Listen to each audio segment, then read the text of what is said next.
రైల్లో చైన్ ఎవరు లాగారో ఎలా తెలుస్తుంది? చైన్ లాగితే ట్రైన్ ఆగిపోతుందన్న విషయానికి అందరికీ తెలిసిందే.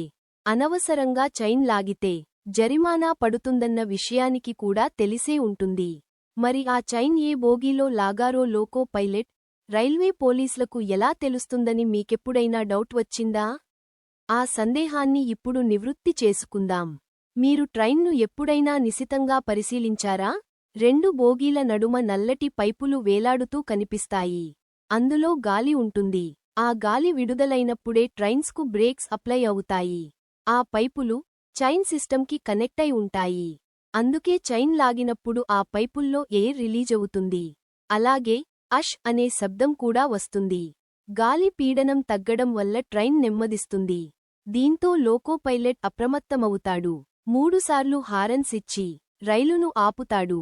చైన్ సిస్టమ్కు అనుసంధానంగా ఎమర్జెన్సీ ఫ్లాషర్లు, లైట్ కూడా ఉంటాయి. ఇవి ప్రతి బోగీ బయట ఉంటాయి. ఏ బోగీలో అయితే చైన్ లాగారో అక్కడ ఉన్న ఫ్లాషర్ వెలుగుతుంది. దాని ఆధారంగా లోకో పైలట్, రైల్వే ఆఫీసర్లు ఆ బోగీలోకి వెళ్లి చైన్ ఎవరు లాగారో, ఎందుకు లాగారో తెలుసుకుంటారు. సదరు బోగీలో ఆ చైనను సరిచేస్తేనే ఫ్లాషర్ ఆగిపోతుంది.